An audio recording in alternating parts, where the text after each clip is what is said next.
A paz do Senhor, meus irmãos. Nesse vídeo nós iremos tratar sobre como os primeiros cristãos entendiam a doutrina da Trindade.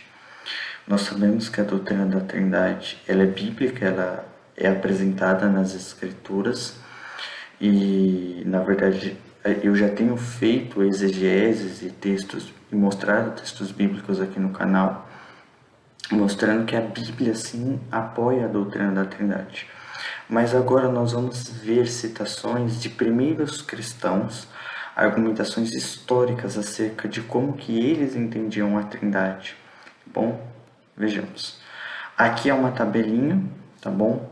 Aqui você tem os pais da igreja, que são divididos em duas partes. Você tem o Concílio de Nicéia em 325 d.C., que faz o meio entre os dois, e quem nasceu antes de 325 é conhecido como os pais da igreja pré-nicenos, e quem nasceu depois de 325 é conhecido como os pais da igreja pós-nicenos, tá? Ou seja, que vieram antes ou depois do Concílio de Nicéia. A maioria das pessoas que eu coloquei aqui nesse estudo, eles vieram antes, tá bom? Do Concílio de Nicéia. Acho que todos que eu coloquei aqui vieram antes do Concílio de Nicéia. Aqui é um resumo dos três principais, tá? Os três principais. À medida que eu for ensinando, eu vou abaixando a tela aqui, a fim de que a minha imagem não atrapalhe o que está escrito. Então, se vocês de repente a minha imagem sumir, é porque eu estou abaixando ela, ok? Então vamos lá. Inácio, ele foi bispo de Antioquia da Síria entre 68 e 107 depois de Cristo. Então Inácio, ele veio antes do Concílio de Nicéia, mais de 200 anos antes do Concílio de Nicéia. Ele foi discípulo do apóstolo João. Ele conheceu Paulo e foi sucessor de Pedro na igreja de Antioquia. Clemente, ele nasce entre 30 a 100 depois de Cristo. Ele era de família hebraica e foi batizado pelo apóstolo Pedro.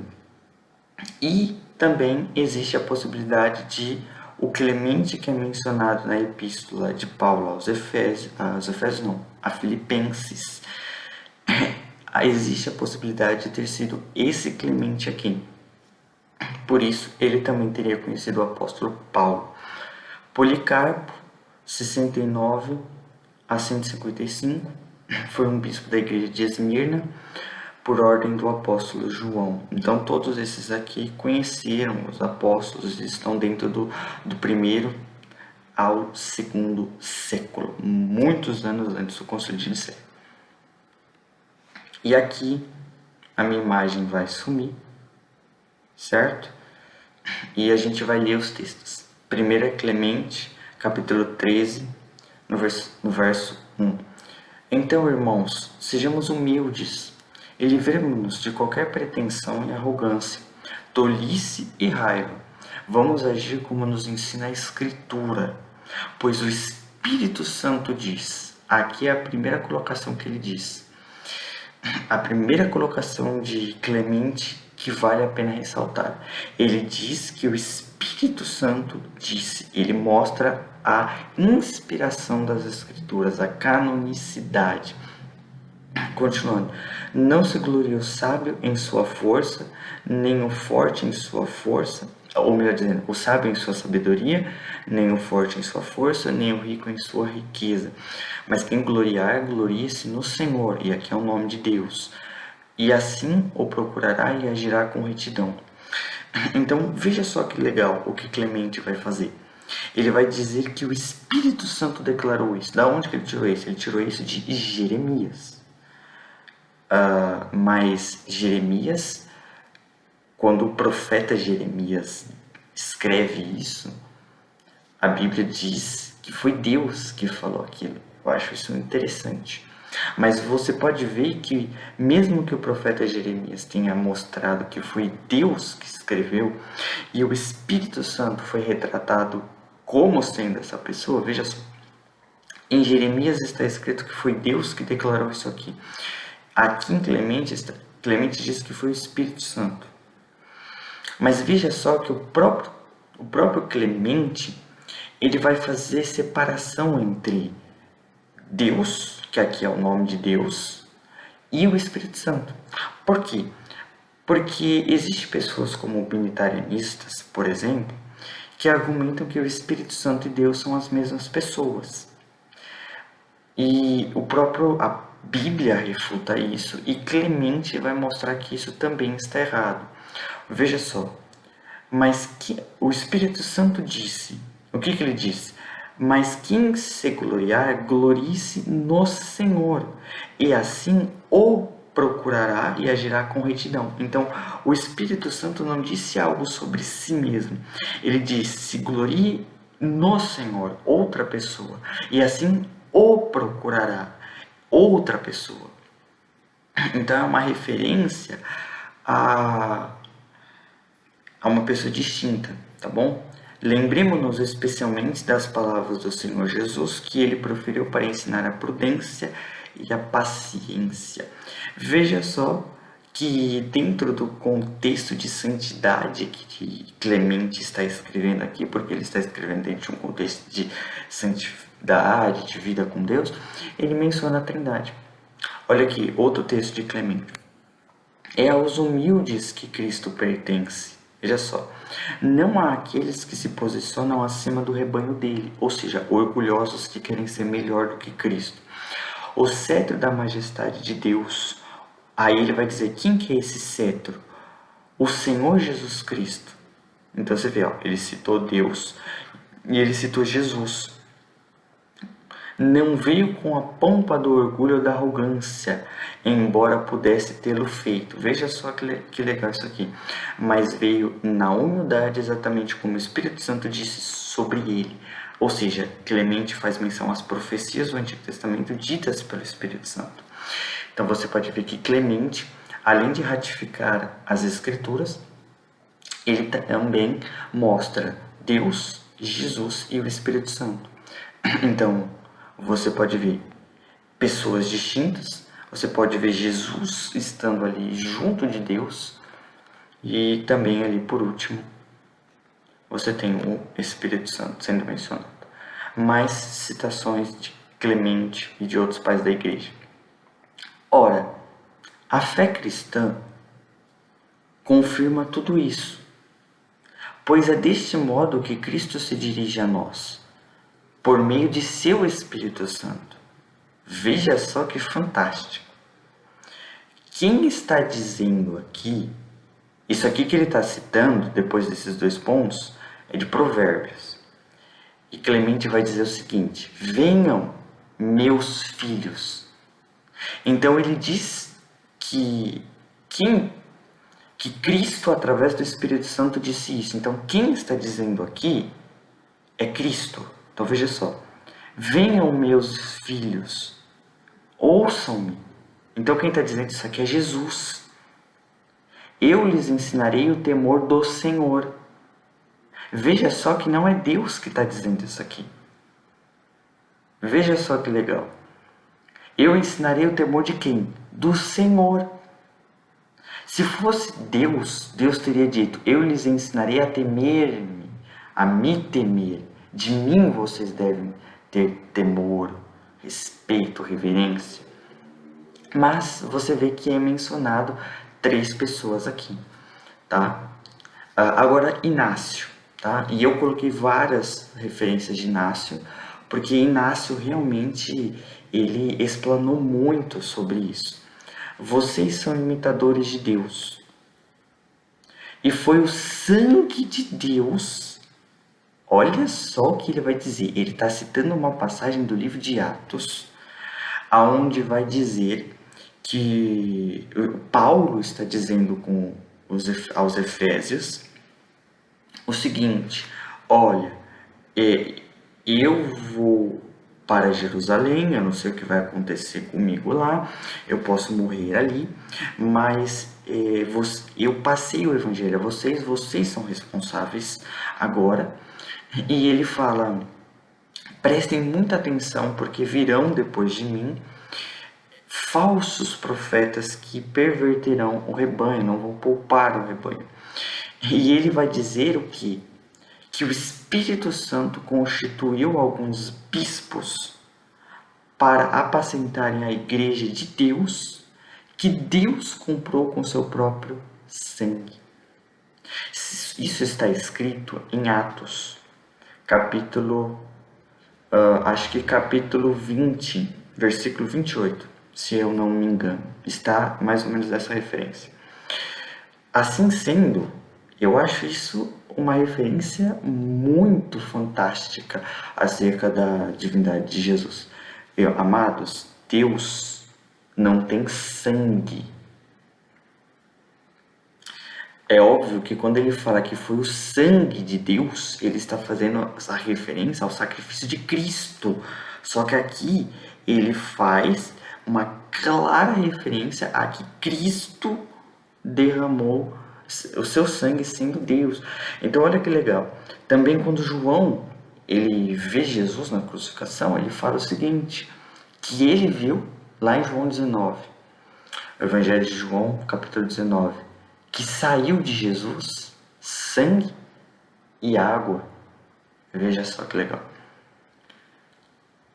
Ou seja, quando Inácio faz referência ao sangue, ele está falando o sangue de Jesus. Mas ele chama Jesus de Deus. Então é fantástico. Então Jesus, enquanto homem, tinha sangue. Mas enquanto Deus, não. Então Inácio mostra as duas naturezas de Jesus aqui. Que mais uma vez motivou esse tipo de coisa que vocês fazem naturalmente e fizeram agora a perfeição. É justo então atribuir toda a glória a Jesus Cristo, vendo que ele os glorificou. Geralmente você vê algumas seitas aí dizendo por aí que você não pode adorar Jesus, que Deus não divide a sua glória com ninguém. Pois é, várias vezes você vai encontrar doxologias de Paulo e de outros apóstolos aonde exaltam a Jesus e atribuem a ele a glória. Nossa, essa aqui de Inácio aos Efésios 7:2, só existe um médico. Aí ele vai explicar que médico que é esse. Ele é físico.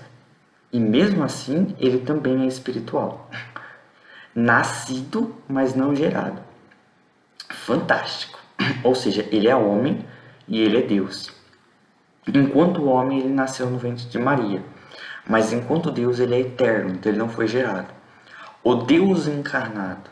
Ou seja, Deus encarnado significa o Deus que se fez homem, tá? Isso aqui não é reencarnação. Certa vez eu ouvi falar de pessoas que dizem que, mas Jesus não reencarnou, não está escrito. Não, amados. Ressuscitar não é reencarnar, tá ok? Vamos fazer uma separação. Encarnado não significa reencarnação. São coisas diferentes. Aqui, essa palavra encarnado significa Deus se fez homem. Isso você encontra na Bíblia em João 1,14, onde está escrito lá: Kai hologos sax egênito, e a palavra se tornou carne. Bom? Ou seja, o verbo egênito, no segundo aoristo, ele coloca então o verbo se tornou carne. Ok? A vida genuína no meio da morte, ou seja, aquele que é eterno no meio da morte, duas naturezas, que brotou de Maria, bem como de Deus, ou seja, enquanto homem de Maria, enquanto Deus, filho de Deus, as duas naturezas, ele veio de Deus. Primeiro sujeito ao sofrimento e depois acima dele, a ascensão, a ressurreição. Jesus Cristo, nosso Senhor. Então você vê, quem que é o nosso Senhor? Jesus Cristo, é o que ele vai falar aqui. Como pedras do templo de Deus, prontas para uma construção de Deus Pai, veja só que daqui ele tira aquela passagem de Pedro. Vocês foram içados por Jesus Cristo, como se fosse um guindaste. E ele vai dizer que esse guindaste é a cruz de Cristo. Ou seja, vocês foram atraídos por Cristo. E Jesus fala isso também no Evangelho de João. Naquela linguagem, quando eu for crucificado, eu for levantado, a todos atrairei para mim. Ali o verbo é um verbo de você puxar isca. Entende? Então tem uma ideia de uma força envolvida. Ele vai puxar. É como se você estivesse lançando uma rede ao mar e você puxando os peixes. Salvos por Jesus Cristo, como se fosse unidade, que é a sua cruz, enquanto a corda que usaram é o Espírito Santo. A fé os eleva, enquanto o amor é um modo de subir até Deus. Esse aqui dispensa comentários. Por que não recuperamos a sensatez? Isso aqui é uma pergunta de Inácio. Por que não recuperamos a sensatez mediante a aceitação do conhecimento de Deus, que é Jesus Cristo? Esse aqui também dispensa comentários. Pois nosso Deus, Jesus Cristo, foi concebido por Maria. Olha aí, ó. Nosso Deus, que Deus que é esse? É Jesus Cristo. Ele foi humanamente de Maria, brotando no plano de Deus, tanto da semente de Davi, ou seja, homem, como do Espírito Santo, ou seja, Deus. Ele nasceu e foi batizado enquanto homem, para que por sua paixão pudesse santificar a água. Aqui ele está falando do batismo, através do sacrifício de Cristo. Então ele torna essa água pura. Ele faz o sentido do batismo ser mais amplo, através da cruz de Cristo. O batismo simplesmente não é somente uma imersão em água, é algo mais amplo. Agora mais referências. Pois Deus estava revelando a si mesmo como homem, para trazer a novidade da vida eterna. Isso está em 2 Coríntios capítulo 5, a partir do versículo 17. Jesus Cristo, que estava com o Pai desde a eternidade, e no fim do mundo apareceu. Aí, novamente, ó, tá vendo? Ele sempre existiu, ele estava com o Pai desde a eternidade. Isso aqui ele tira também de 1 João 1, primeira epístola de João, capítulo 1, versículo 1. Portanto, fiquem atentos, sirvam a Deus em temor e em verdade, deixando de lado a loquacidade vazia e os ensinamentos errados da multidão. Veja só, ensinamentos errados da multidão. Crendo naquele que o ressuscitou. Então, crendo naquele Deus que o ressuscitou, Jesus. Então, Deus ressuscitou Jesus dentre os mortos e o tornou glorioso. Ele deu um trono à sua direita. Veja só, Jesus é honrado, assim como o Pai. Jesus tem um trono. Esse aqui eu coloquei para aqueles que ficam dizendo: ai, só existe um trono no céu.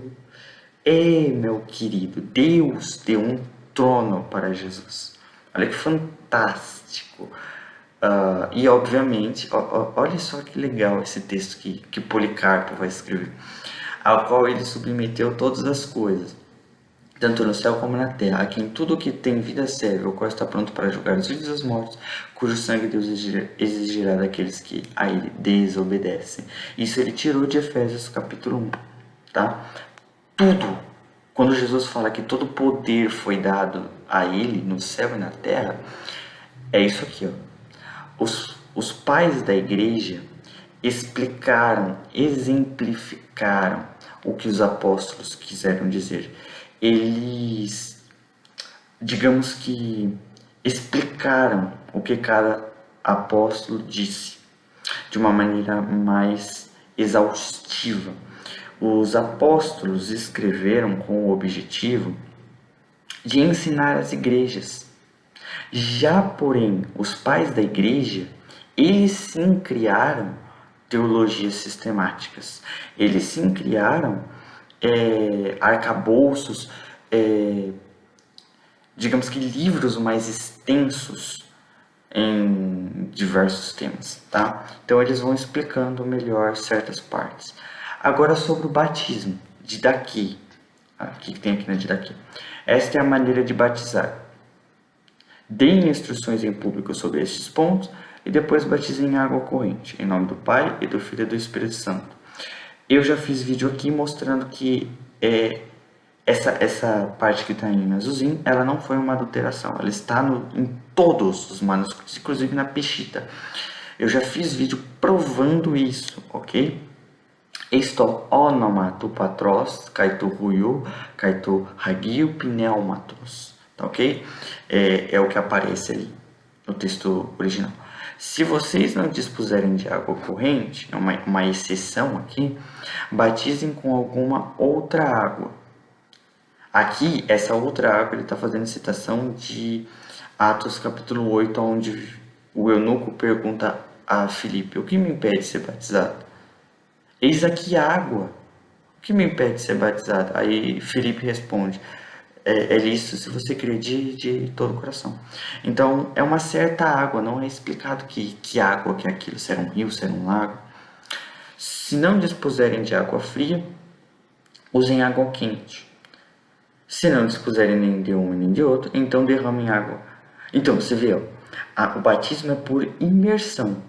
Mas aí ele fala, caso haja uma exceção de que não haja para fazer nenhum desses aqui, então derramem água 3 vezes. Aí, ó, derramar, então é por aspersão. Só que aí é uma exceção. Essa parte aqui da dica aqui. Então derramem água 3 vezes na cabeça daquele que vai ser batizado, em nome do Pai, do Filho e do Espírito Santo. Então, o importante não é a água. Percebe que quando ele fala derramem água, ele fala derramem água 3 vezes, para simbolizar o Pai, o Filho e o Espírito Santo. Então, o importante não é a água, e sim a fórmula que é o Pai, Filho e Espírito Santo. Tá? Vamos lá. Voltando aqui para Inácio. Deus é um só. Legal. Para aqueles que falam que nós trinitarianos somos politeístas. Veja o que Inácio vai escrever. E ele se revelou em seu Filho Jesus Cristo, que é a sua palavra. Veja só como que Inácio faz uma coisa fantástica. Deus é um, mas ele se manifestou, se revelou em Jesus. Então Jesus é a manifestação de Deus. Só que Jesus é a palavra de Deus. Então Jesus não pode ser o próprio Deus. Então Jesus é Deus, mas um Deus distinto de Deus Pai. Você está percebendo como a Trindade está sendo criada aqui? Então você tem o Deus Pai, o Deus Filho e o Deus Espírito Santo. Não como 3 deuses, mas como um Deus, um único Deus que compartilha de 3 personalidades. Então, o único Deus é Pai, Filho e Espírito Santo, só que de pessoas distintas. Você vê que o próprio Inácio, aos Magnésios, ele vai descrevendo isso. Não, Jesus ele é Deus, mas é Deus distinto do Deus Pai. Não como 3 deuses, mas como 3 personalidades. Proveniente do silêncio e que obteve total aprovação daquele que o enviou. Olha aí como ele faz separação de Jesus. Tá vendo? Obteve total aprovação daquele que enviou a ele. Então, ou seja, o Pai envia o Filho. Pessoas distintas, matando o unicismo. Façam um verdadeiro esforço, então, para se aterem firmemente às ordens do Senhor e dos apóstolos. Veja só que Inácio está falando, voltem para a era apostólica, ou seja, voltem para a Bíblia, a ordem que os apóstolos fizeram. Lembrando que o Novo Testamento foi escrito para os apóstolos, então ele fala, voltem para as Escrituras, de modo que em qualquer coisa que vocês façam, sejam bem-sucedidos em corpo e alma, na fé e no amor, no Pai, no Filho, no Pai e Espírito Santo.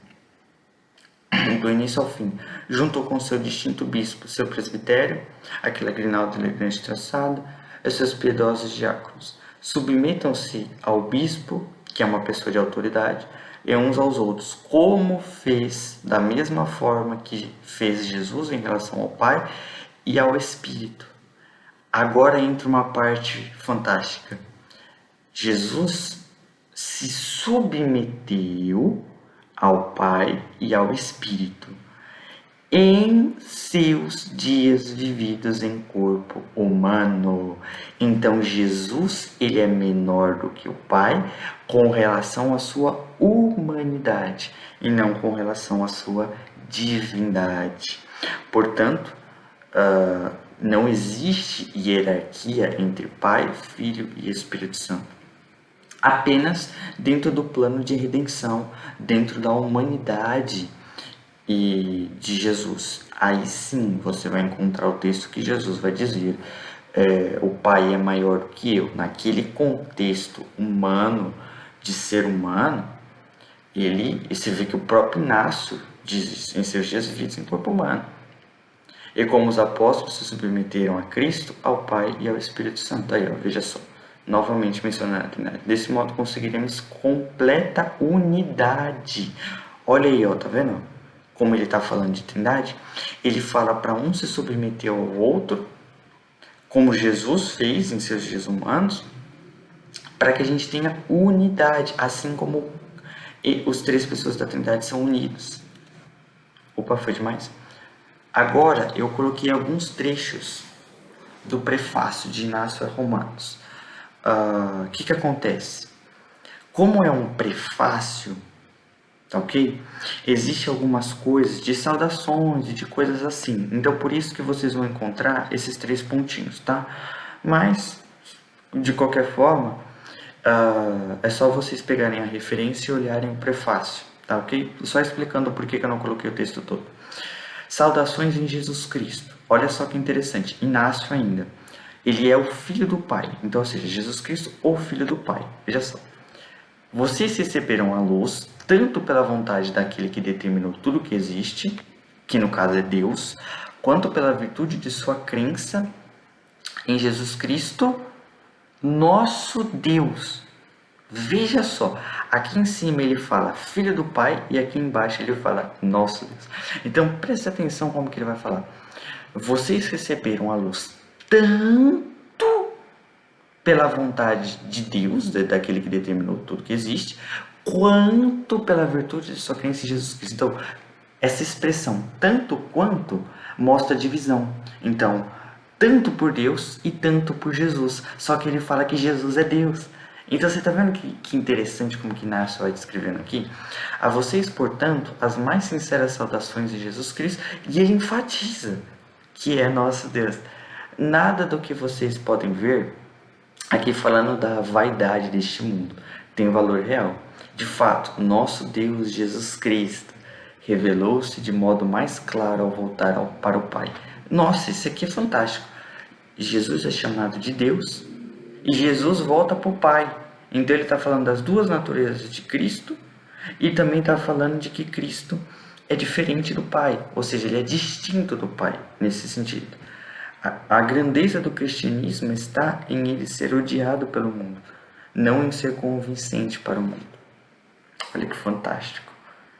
Permitam-me imitar a paixão de meu Deus. Olha aí que legal. Paixão é um termo que se refere ao sacrifício de Cristo. Então, me permitam morrer como Jesus morreu, como mártir. Como de costume, olha, como de costume, veja só, Inácio a Policarpo, despeço-me de vocês em nosso Deus, Jesus Cristo. Aqui você tem Tertuliano. No entanto, como sempre fizemos, olha isso, só que fantástico, sempre fizemos, e mais especialmente a partir do momento que fomos melhor instruídos pelo Paráclito. Deixa eu explicar, Paráclito é uma palavra grega que na verdade não é Paráclito. Existe uma certa, digamos que uma certa liberdade entre os gramáticos sobre as vogais eta e ômega. Essas duas vogais têm pelo menos duas pronúncias possíveis, tá ok? Então, esse i que você vê aqui, ele é um eta. A maioria dos gramáticos atribui o eta como uma vogal longa fechada, ou seja, com um som fechado. Então você vai ter parakletos, você terá isso. Então você vai ter o que nós já estamos acostumados, mas alguns entendem o eta como uma vogal longa aberta, então você vai ler como um i, paráclito, então é um i um pouco esticado. Então depende da pronúncia, mas a palavra na sua escrita, ortografia, não muda. O que muda é somente a fonética, ok? E Paráclito é uma referência ao Espírito Santo, que conduz os homens à verdade. Cremos, Tertuliano, que existe um só Deus. Amados, nós não somos politeístas. Porém, sobre a seguinte dispensação, ou oikonomia. Oikonomia é uma palavra grega. Oiko é a raiz,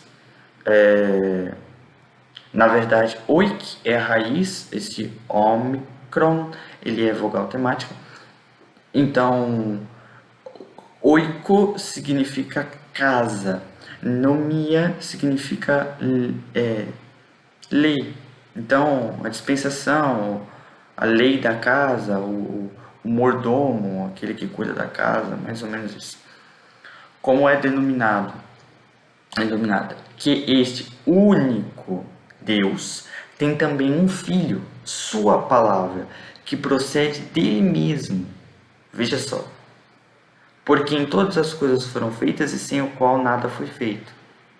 Cremos que Jesus, ele, foi enviado pelo Pai à Virgem Maria, e dela nasceu. Então veja só, sendo Deus e homem, aí ele vai falar respectivamente filho do homem, que é o que ele vai falar que é homem, e filho de Deus, ou seja, referente a Deus. Então ele vai interpretar que ele vai dizer que as expressões filho do homem e filho de Deus respectivamente significam a humanidade de Jesus e a divindade, e que ele é chamado de Jesus Cristo. Cremos que ele sofreu, aqui ele vai falar da humanidade, morreu ferido, conforme as Escrituras, e posteriormente foi ressuscitado pelo Pai, elevado ao céu para sentar-se à direita do Pai. Ele virá para julgar os vivos e os mortos, e enviou também a partir do céu do Pai, conforme a sua promessa, o Espírito Santo. Aí ele vai falar quem que é o Espírito Santo, o Paráclito, o santificador da fé, daqueles que creem no Pai e no Filho e no Espírito Santo. Aí, essa parte é fantástica. Esta é a regra de fé que chegou até nós desde o início do Evangelho, inclusive antes de todas as heresias. Amados e irmãos, essa última assertiva merece ser repetida. Esta é a regra de fé que chegou até nós desde o início do Evangelho, inclusive diante de todas as antigas heresias.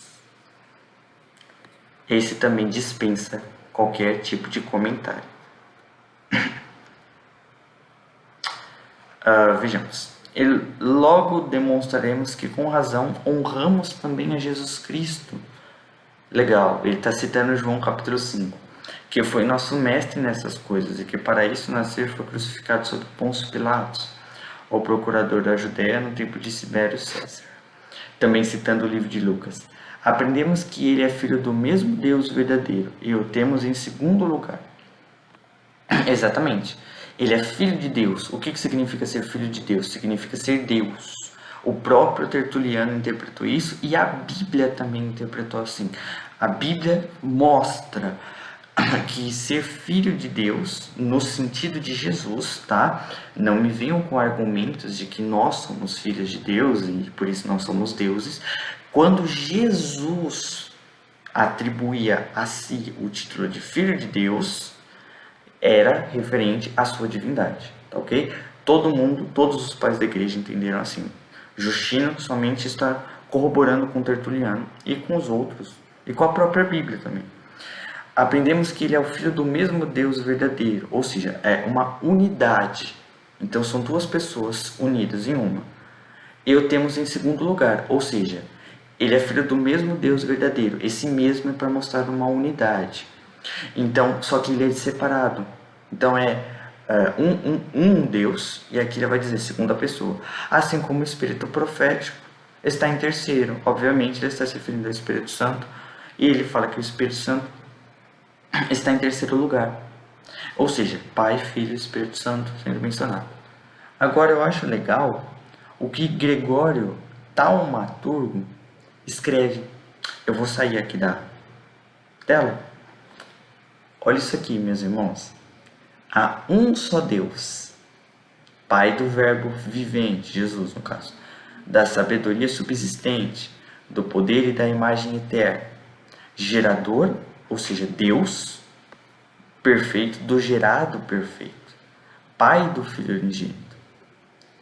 Lembra quando Paulo vai dizer em Efésios capítulo 4, um Senhor, um Deus, um Espírito? Lembra? Gregório vai explicar isso. Há um só Senhor, único do único, Deus de Deus, veja só, figura e imagem da divindade, verbo eficiente, sabedoria que abraça todo o universo e poder que cria o mundo inteiro, Filho verdadeiro do Pai verdadeiro, invisível do invisível, incorruptível do incorruptível, imortal do imortal, eterno do eterno. Veja só, e há um só Espírito Santo, que tem sua subsistência de Deus,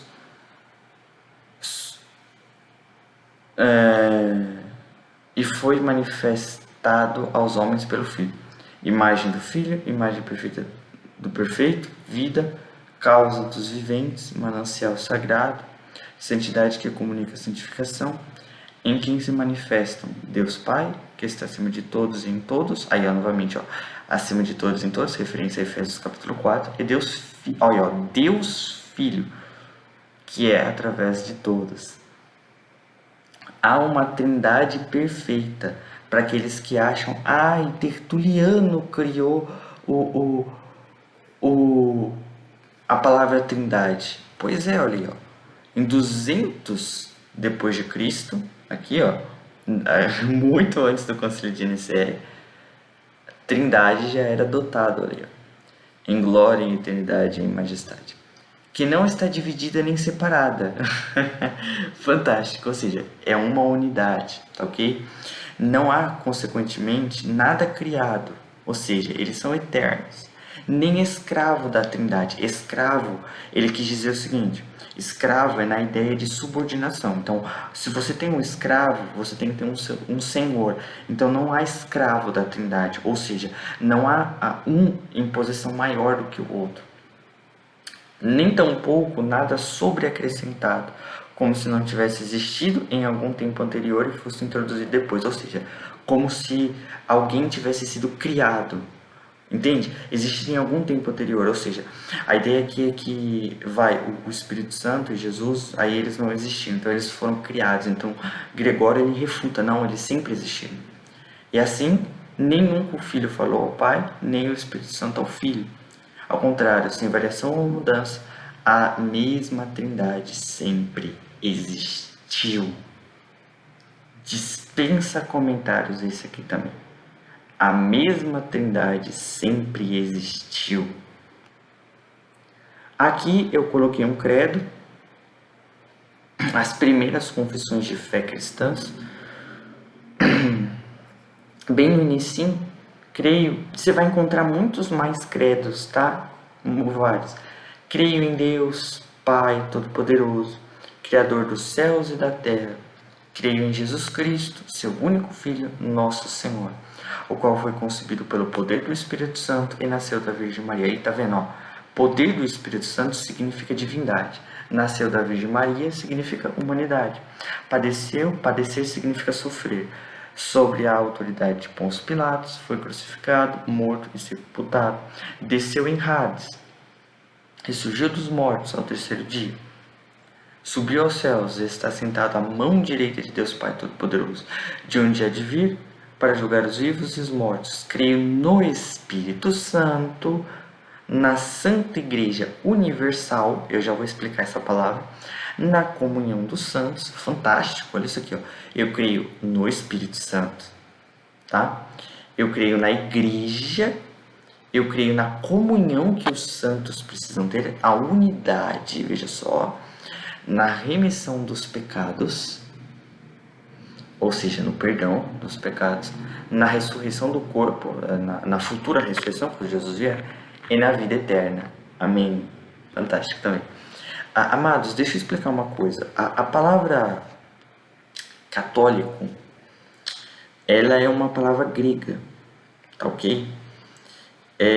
Geralmente hoje, quando nós falamos de católico, nós temos em mente a Igreja Católica, onde você tem os papas, você tem ali os padres, onde eles usam aquelas mitras e fazem aqueles sacramentos deles.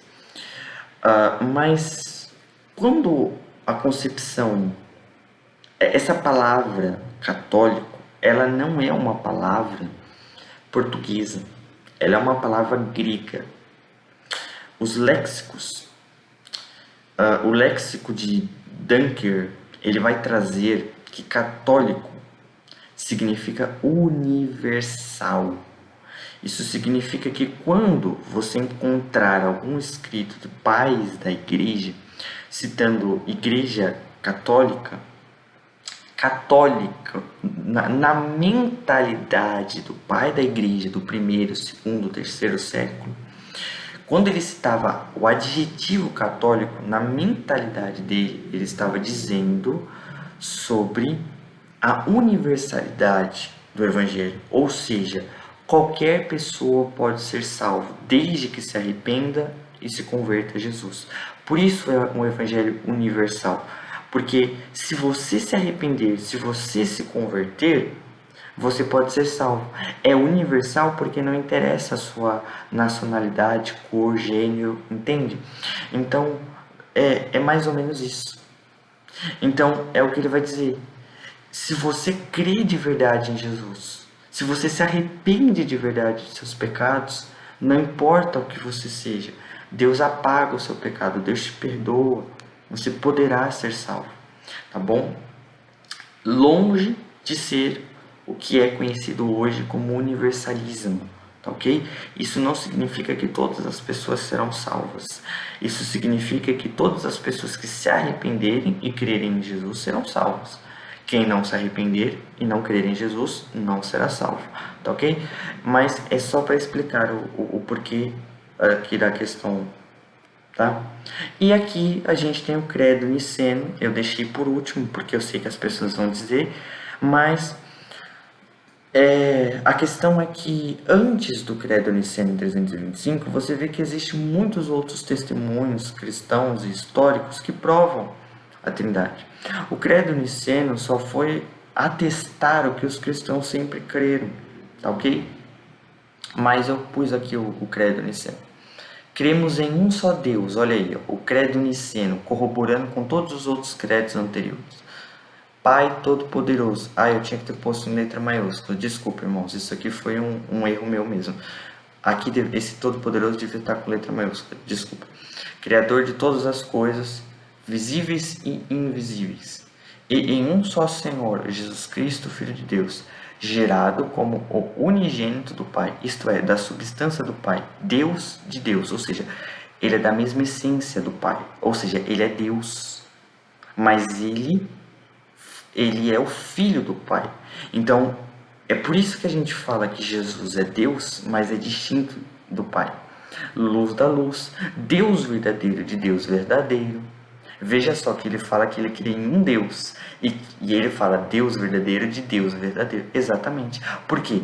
Porque esse Deus verdadeiro, ele está falando de Deus, Deus Pai. O segundo Deus verdadeiro, ele está falando de Deus Filho. Mas o Deus Filho, ele tem a mesma substância do Pai. Então ele é um com o Pai. Então ele é distinto em pessoa, mas não em divindade. É por isso que a Trindade não pode ser politeísta. Entende?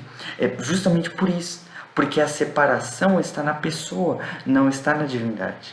Então, sendo assim, aqueles que dizem que a Trindade é politeísta não sabem nem o que é Trindade. É gerado, não criado.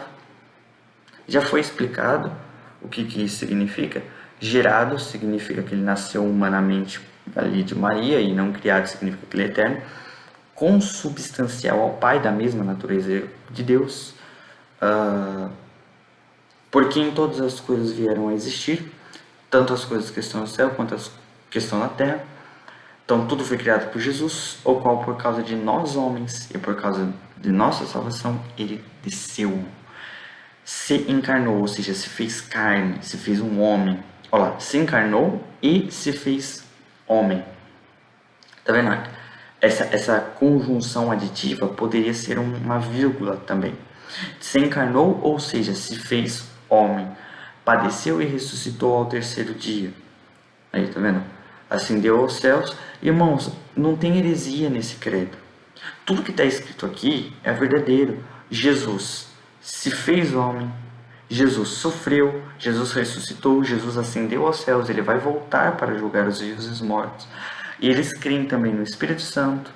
E aqui é onde que eles vão entrar dizendo: mas quantos aqueles que dizem, existiu quando não era, e antes que nascesse não era, e foi feito do nada. Ou seja, aqueles que ficam dizendo que Jesus foi criado, sabe? Que Jesus não é eterno. Ou aqueles que afirmam que o Filho de Deus é uma hipóstase, ou substância diferente, ou seja, que ele foi criado, que ele não é um com o Pai, que ele é menor que o Pai, que ele é um instrumento do Pai, sei lá, qualquer coisa que inferiorize a Cristo, que tire a sua natureza divina, a sua eternidade. Ele vai falar: quanto a esses que rebaixam o Filho e retiram a sua natureza divina e a sua eternidade, ou foi criado, ou é sujeito a alteração e mudança, a estes a Igreja Universal anatematiza. Deixa eu explicar. Anátema significa maldição, mas pode significar separação. O que o credo niceno está dizendo não é que você tem que matar, perseguir, ser intolerante religioso. Jamais. O credo niceno não está dizendo isso. O credo niceno está dizendo que aqueles que negam a divindade de Jesus, a eternidade de Jesus, aqueles que rebaixam a Cristo, inferiorizam a Cristo, isso é uma heresia gravíssima. Portanto, tais pessoas são anátemas, ou seja, são pessoas que estão mexendo em pontos fundamentais, não podem ser considerados como cristãos, não têm a fé cristã de verdade. Então, eles são separados da comunhão. Por isso que ele fala: a estes a igreja anatematiza, ou seja, excomunga. Você tem na Bíblia isso. Paulo, ele faz referência lá na epístola aos Coríntios e na epístola a Timóteo, que ele, o apóstolo Paulo, isso está na Bíblia, entregou pessoas a Satanás. É uma expressão. Isso não significa que Paulo foi lá, pegou na mão de Satanás e deu o homem ali. Não é isso. É uma expressão para dizer: a gente excomungou. Ele não faz parte da comunhão com Cristo. Tá ok? E outra coisa. O escritor de Hebreus, no capítulo 13, diz que Jesus é o mesmo ontem, hoje e eternamente. E aqui está dizendo aqueles que afirmam que Jesus é sujeito a alteração e mudança. Heresia, meus irmãos. E a Deus toda glória. Amém? Fiquem na paz do Senhor. Esse foi o estudo de hoje. Espero que vocês tenham gostado. E, bem, para aqueles que quiserem esse PDF aqui, tá bom? Que eu criei para a glória de Deus. Aqui vocês podem ver o meu bordãozinho, definir a fé cristã.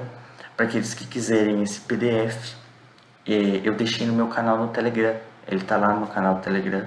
Se você quiser o PDF, você pode entrar no meu canal do Telegram, você vai encontrar ele lá, tá ok? Então, fiquem na paz do Senhor. E antes de eu ir embora, finalizar o vídeo, eu creio que vale a pena eu enfatizar uma coisinha, tá ok? Eu vou sumir de novo aqui na tela para mostrar.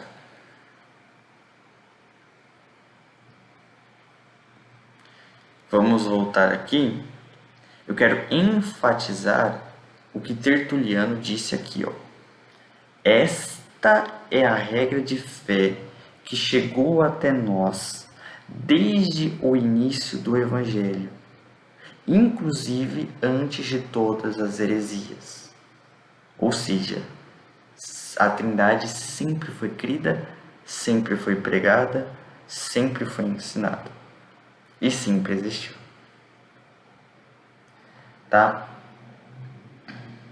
E Tertuliano não existiu no Concílio de Nicéia, tá bom? Tertuliano, ele vai até o ano 220, muito longe do Concílio de Nicéia, tá ok? E na verdade o Concílio de Nicéia não contradiz em nada. Todos os outros cristãos que vieram antes do Concílio de Nicéia, eles já pregavam a Trindade, e o Concílio de Nicéia só foi uma confirmação disso, tá? E tá aí a prova. E, irmãos, eu poderia ficar horas e horas aqui mostrando diversos textos, tá ok? Fiquem então com a paz do Senhor, tá ok? E que Deus abençoe vocês em Cristo Jesus. Amém?